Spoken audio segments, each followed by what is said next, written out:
So thanks for asking me to speak. I'm going to take you through the patient journey. So this will be a general overview of the CAR T-cell process from the patient's perspective. Some of these areas have been touched on already by Francesca and I presume by prior speakers, and some of them are going to be covered in more detail later on. But we'll see how we go. Feel free to stop me at any point to ask any questions. Okay, so the journey begins with referral, assessment, and approval for CAR T-cell therapy. So this is the geographic distribution of the current CAR T-cell centres from the initial waves of approval. So there were 10. This is for adult lymphoma and ALL. So there were 10 centres in England and 2 outside of England. So 1 in Glasgow and 1 in Cardiff. Obviously, more centres are coming online soon, including your own. And the aspiration is that all allograft centres will eventually become CAR T-cell treating centres. This is the referral pathway. So referrals can either come from regional hospitals directly to the CAR T-cell centre, or in other centres, depending on the setup, such as our own in Birmingham, we will also receive referrals from other allograft centres. So the way it's worked is that we've, by preference, have asked regional hospitals to refer to their own regional centre, allograft centre first, really to keep those clinicians in the loop, and those cases can go through the local MDT before being referred on to us by the allograft centre. With regard to referrals, really the key thing is earlier is definitely better. So we encourage our referrers to discuss cases and refer early. So ideally at the point of failure of first-line therapies, just so we can be ahead of the game. Patients deteriorate quickly, so we need to be thinking ahead. In terms of methods of referral, snail mail is a definite no. Occasionally we still get referrals that have come through the post, and that really puts us at a disadvantage because you're just behind the curve in trying to keep these patients well and treat them. So we encourage email referrals, phone calls, text messages, and it's really good for each centre to set up that network. I'm sure you already have something in place already. We have recently set up a regional virtual MDT, so we can get discussion about lymphoma cases going on a 2-weekly basis with the region. And then what makes a good referral? So some of our referrals are poor, I'm afraid, but what makes a good referral is a clear, good letter covering the history from start to finish.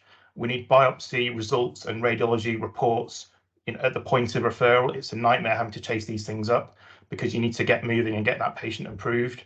And ideally, we want radiology reports that have response criteria in them. We're very keen on measurements. The national panel like to know exactly in 2 dimensions how big the lesion has got compared to last scan to define RECIST criteria for progressive disease. We need evidence of organ function, so ideally an echocardiogram. And we ask our centres to fill in. There's a pro forma that the National CAR T-cell panel require, and it's best filled in by the referrers. We often have to edit those fairly heavily to make sure they're going to get through the panel, but it's good to have a good head start. Then the initial consultation, we aim to see most of our referrals within 2 to 3 days of referral if possible. Depends on the actual scenario. You may be able to put it off for a while, but we want to be on it. So yeah, 2 to 3 days. And then that is a detailed discussion assessment of the patient. So we'll go through what CAR T-cell therapy is. We'll discuss the benefits and the risks. But it's not just about CAR T. We also consider other therapeutic options. In some cases, a patient may be eligible for CAR T, but we will actually think they're going to do better with an autograft. So we may discuss that at the same time. I'd be remiss to not mention the fact that many of these patients, unfortunately, despite CAR T, will succumb to their disease. So it's important to consider parallel planning at this stage of the patient's pathway. That can be difficult to achieve as part of a huge assessment process, but it's important to think about it at least. And then we're obviously trying to establish the patient's eligibility for CAR T. So we will look at their history and prior investigations. We'll look at their fitness for CAR T, and arrange all the screening blood tests and investigations we require at that point.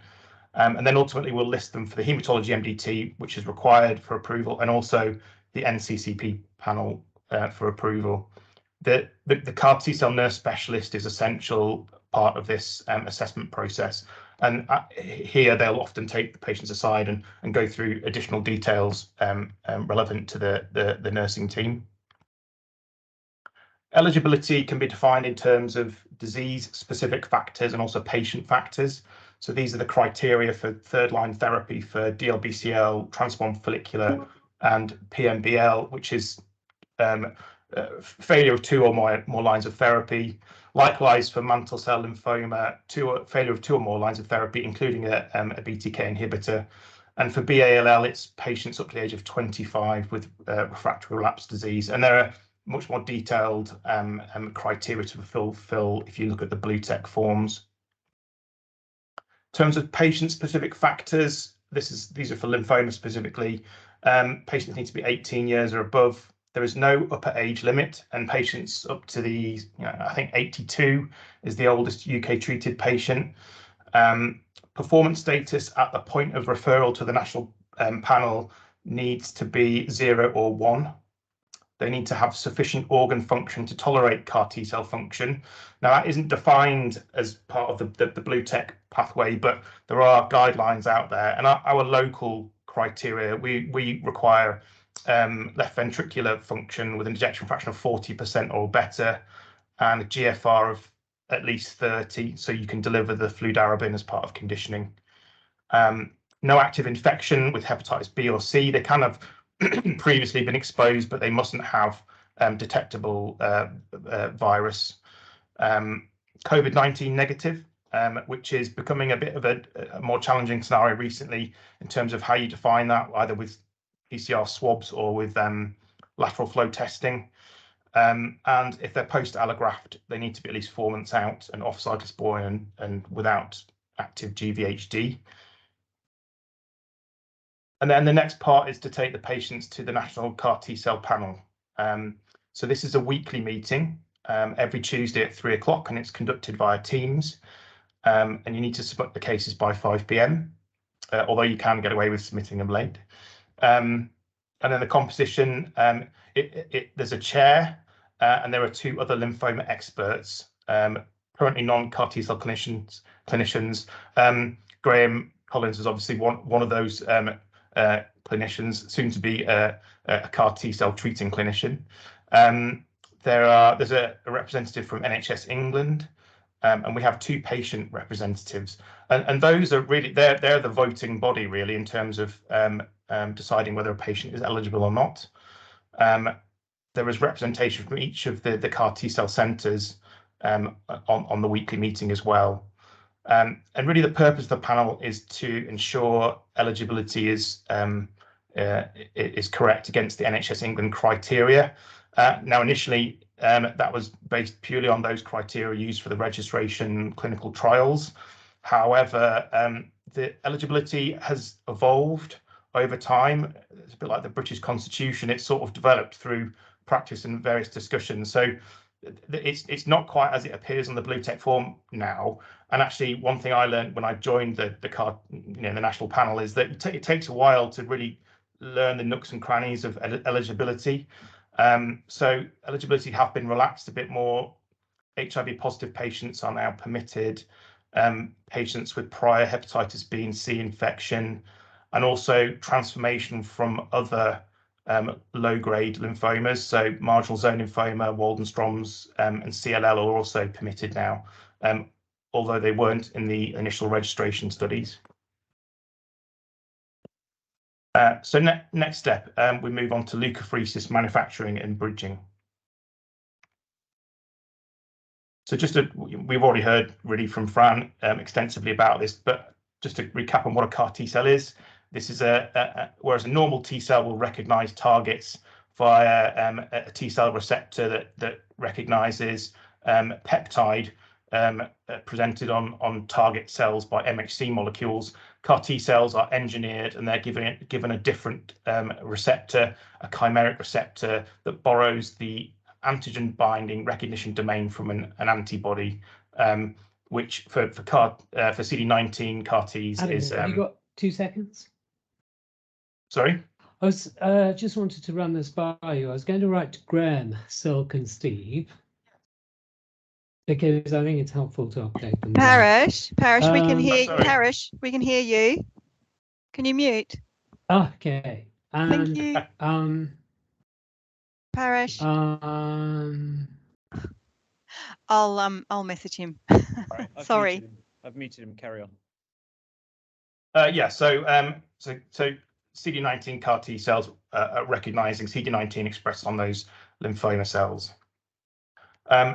Two main types of CAR T cell products in clinical practice in the UK at the moment, NHS funded, are the Kite Gilead products, Axicell and Bruxicell, and the Novartis product Tisagen Leqlicel, and they primarily differ in terms of their co-stimulatory domains, as we heard from Fran. So CD28 with the Kite Gilead products and 41BB with the Novartis product.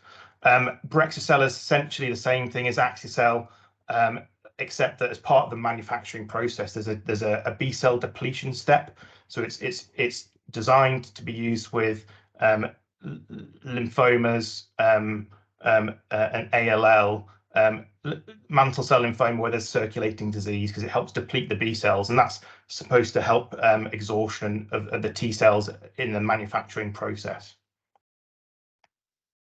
So yeah, the manufacturing begins with apheresis. So this is standard apheresis, takes most of the day to collect lymphocytes, and then those cells are sent off to the companies. For Axicell, those products, those cells are sent off fresh. For the Novartis product, they are cryopreserved first, and then they're sent off to the company, and the manufacturing takes place. So those T cells are essentially transduced with the chimeric antigen encoding genes, which is done with lentiviral or retroviral vectors in the lab, and then those cells are grown up into their millions, and then they go through a quality approval step where there's a defined specification of properties. And if they pass their quality release, their QP release, they're then sent to the local centre ready to be infused. These days, that takes about 3 weeks to get the cells back. It's happening a lot quicker than it used to do. When thinking about apheresis, it's important just to consider for a moment the washout periods prior to leukapheresis. So you need to consider that the last lines of therapy and when they were given, because you can potentially affect the fitness of the T cells or actually lead to manufacturing failure. So most intensive chemotherapies, we will say 3 weeks. So RGDP we use locally as our go-to salvage regimen for DLBCL. So 3 weeks for that. Corticosteroids, really 7 days is the washout period. That's excluding physiological replacement. So we do allow patients to be on hydrocortisone for replacement. Ibrutinib is metabolized and out of the system quickly, so it's only 2 days. And also just to point out, because this has escaped some of our referring centres, that patients, if they're going for leukapheresis, need to be transfused prior to this with irradiated blood products, because you don't want the lymphocytes carried across from with red cells potentially being grown up in the part of the manufacturing process. Bridging will be covered in a lot more detail later on, but just to go through it very briefly, most patients are potentially going to get sick quite quickly. They've got aggressive lymphomas, so it's ideal to try and give them some treatment. It's often necessary to try and give them some treatment to keep them going, really, to control their disease during those 3 to 4 weeks while manufacturing is taking place, and then possibly also to debulk them.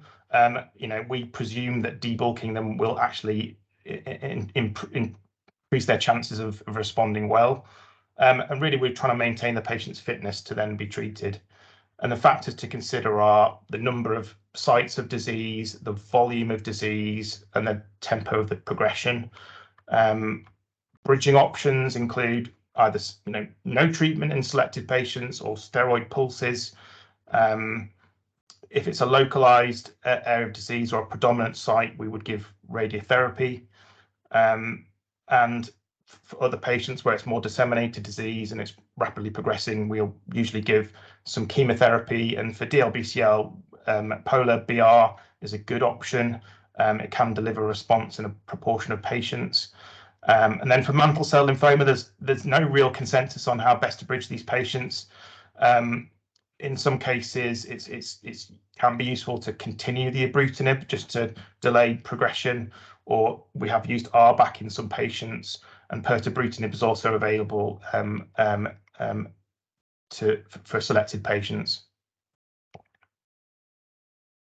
This is a slide from the recent UK real-world experience of CAR-T, published in BJ Heme earlier this year, and it's just to show this is the patients who were approved on the panel between December of 2018 and November of 2020, and it's just to illustrate that a significant proportion of patients do drop off between approval and infusion. So 26% of patients who were approved were not infused, and that's mainly due to disease progression, unfortunately. Now, there's just to highlight a number of the challenges in the pre-infusion period. Now, I've found personally that this is the most, once patients are infused, it's pretty straightforward. It's actually getting them to infusion that's the real challenging bit, and that from a clinician's point of view anyway, that burns up a lot of your energy. There are various challenges along the way.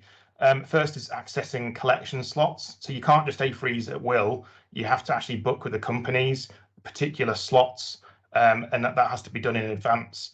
And a while ago, that used to be challenging because you're in competition with the rest of the country in terms of those slots. So you have to be savvy and actually try and book slots in advance, sometimes in advance of actually getting that NCCP approval.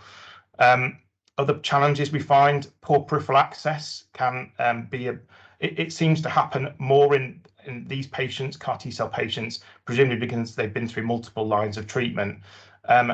So in those patients where you can't get good access, you'll have to sort out a tunneled dialysis fast-cath line, which can be, it can also delay things a little bit. CAR T manufacturing failures do occur. They're not all that often common. It's probably about 5% or so, but they can be an issue. COVID-19 infection has unfortunately can be a big issue. I mean, I've had a few patients that have become COVID positive just after collection, and then you're left in a you're left in limbo whilst you're waiting for them to clear that infection, and sometimes they can get very sick and they need a period of recovery before they're ready to infuse, and then you've got to be mindful of how do you manage their disease whilst they're in that period of being of trying to get over their COVID infection. So it becomes very challenging. Some patients will lose their performance status. To infuse, you're allowed to infuse patients with a performance status of 2. So it's allowed to slip a little bit, but not too much. And then, of course, disease progression is a major problem. Just wanted to highlight and mention out-of-spec products. So all of the products as part of the manufacturing process go through a QC step, and they assess the product in various ways, and there are specifications. These are some of the ones for the Axi-cel product. So you need to have an adequate dose, viability of more than 80%. The anti-CD19 CAR-T needs to be expressed in at least 15% of the cells, and they need to be able to produce interferon gamma to required levels, and these cells need to be CD cells, surprisingly enough. About 5 to 10% of products are out of spec, and that provides a challenge really, because when you get an out of spec product, in some cases it's clear we cannot infuse those cells. So if the dose isn't there, if you haven't hit the required dose, there is no way that you will get approval to use that product. But other out of spec products, If it's not too out of spec, there is an out of spec panel. It's a part of the NCCP where you can actually get approval to use those products. And it depends on the clinical scenario, really, because you may wish to infuse anyway, and particularly if your patient is very vulnerable to deteriorating in the meantime, you may just want to get on with it. In some cases, if they're a bit more stable, you've got time, you can either remanufacture, because often the amount of lymphocytes you provide the company with is far in excess of what they really need. So they store those and they can remanufacture, or you can recollect. Moving on to conditioning, infusion, and toxicity management. We like to get disease assessments before CAR T-cell infusion, PET scans for all patients, and a bone marrow if they have mantle cell lymphoma is our requirement. And then patients are then they move on to lymphodepletion and infusion. So lymphodepleting chemotherapy is usually with cyclophosphamide and fludarabine, and it's given over 3 days.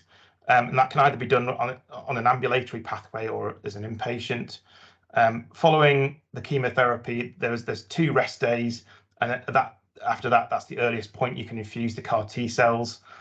You can delay CAR T cell infusion. You've got a couple of weeks where they remain lymphodepleted satisfactorily to proceed. And you might want to delay if they are unwell with a fever or an infection or something else, and they're not quite ready. But you'll try and get on with it as far as possible. And then patients need to be in hospital for a minimum of 10 days post-infusion before you can consider discharging them. Fran's already shown you some data on expansion of CAR Ts following the infusion. So peak expansion occurs within the first couple of weeks, and that overlaps with the period that you keep them in hospital for, because that's when the side effects can come along. CAR T cells can be detected in the long term, years after infusion. They proliferate to many thousands within in the body, and that's what drives some of the short-term complications. So things to consider in terms of complications. So tumor lysis syndrome, it's pretty rare to actually see patients' lives, but it's possible. You can have some chemotherapy side effects, or these are not prominent with that conditioning chemotherapy. Infections can always occur in these patients. They do become neutropenic quite soon after the chemotherapy. And then we've already talked a bit about cytokine release syndrome and neurotoxicity. I'll just very quickly touch on these because we've already gone through this, haven't we? So CRS, it's driven by the cytokines that are secreted by the CAR T cells. IL-6 is a key mediator. The typical manifestations are fevers. Many patients will get CRS1, which is just a fever. Others, however, will progress to more severe forms of CRS. So they may become hypotensive or potentially hypoxic. And a proportion of patients, which is a lot less than we first anticipated, will need to go to intensive care for management. Neurotoxicity, or ICANS. The typical manifestations are usually confusion, loss of orientation to time or place. Impaired handwriting is often the first sign. There can be a bit of tremor. Generally, it's recovers fully. And actually, I think a lot of the toxicity with neurotoxicity comes from our treatment of it. And we've learned over the last couple of years that actually getting them off steroids sooner is definitely a good thing. This will all be covered later, presumably. Most of the cases fully recover. Typical onset, duration of those toxicities. So CRS will typically kick off between 2 to 3 days after infusion, and neurotoxicity a bit later, by about sort of 5 to 7 days.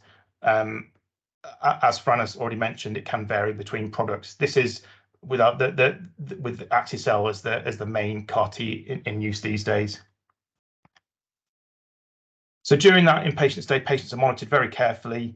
For CRS and neurotoxicity, there's a twice daily assessment with ICANS and CRS scoring. And one of the things that we ask patients to do is write a sentence, which really is a window into the soul of your patient, because they can write all sorts of interesting/amusing things. Toxicity management, so antibiotics, tocilizumab can kill CRS very effectively. Corticosteroids are also important. Anakinra is an IL-1 receptor antagonist that we've learned is very effective for neurotoxicity, and it can be very impressive how quickly it will switch off neurotoxicity. As I've said, a proportion of patients need to go to intensive care. In the initial predictions, we thought it might be something like 30% of patients. It's actually more like 10% at most, and most inpatient ITU stays are pretty short for 1 or 2 days and don't actually require organ support. It's very good to have a friendly neurologist on board to help with assessment. And then follow-up. So a number of delayed complications. So delayed neurotoxicity can occur in the weeks following infusion. Prolonged cytopenias. So something like 20% of patients at 3 months post-CAR T still have significant neutropenia, thrombocytopenia, and may be requiring blood product support. Infections are the main cause of treatment-related mortality post-CAR T. By their very nature, CD19 CAR T cells are going to remove your B cells from the circulation and will result in hypogammaglobulinemia in the vast majority of patients. And that can persist for a year or much longer. And in fact, having said that, in the lymphoma setting, at least, if you lose your B cell aplasia and you recover your antibodies, you can still actually be cured, as it were. So durable remissions can occur despite B cell recovery. In the ALL setting, actually, that if you see a recovering IG and B cells, that is actually concerning for the possibility of relapse. So it may trigger you to do other things for that patient. A proportion of patients, if they have recurrent infections, may require IVIG. Sadly, relapse disease progression is still very common. 40% of patients do well with CAR T cell treatment for lymphoma, and the others, sadly, either succumb to an infection or have disease progression. Fertility in secondary cancers, there's no good evidence that CAR T cell will compromise your fertility or promote secondary cancers, but it's only been around for a few years. Follow-up schedule. So we're mandated to see patients very frequently for the first 28 days post-infusion. And in fact, patients who live more than an hour drive from the hospital need to stay locally, and they're assessed every 2 to 3 days, 2 to 3 times a week in clinic. Up to 12 weeks post-infusion, we will see patients on every week or so, week to 2 weeks, depending on how they're getting on. And cytopenias one of the main reasons for needing to get them back more frequently. And then subsequent to that, we refer our patients back to their home teams for follow-up, but we will still keep tracking those patients on an intermittent basis every 3 to 6 months with a phone call, primarily to monitor outcomes and see what their immunoglobulins and T cell, B cell subsets are doing. Response assessment. So we repeat PET scans at 1 month and 3 months for the lymphoma patients. Most patients who achieve a CR will exhibit a durable remission, and some patients who achieve a PR may convert to a CR. Anybody with progression at 1 month, however, that's not looking good, and in all likelihood they're not going to respond. Similarly, for mantle cell lymphoma, we'll do scans at 1 and 3 months, and a bone marrow if the marrow was involved at baseline. And B-ALL, we will do marrows at 1 and 3 months at least. So just to summarize, so the key priorities, I think, are that in terms of the pathway, we need to make sure that eligible patients are getting referred and considered for CAR T cell therapy. We need to avoid delays in delivering that treatment. So it's important to work at speed. We need to maximise the chance of patients reaching CAR T-cell infusion with good strategies for bridging and minimising the other sort of forms of delay that can come along. And of course, we need to optimally manage the toxicities. So I'll leave it there. Thank you very much.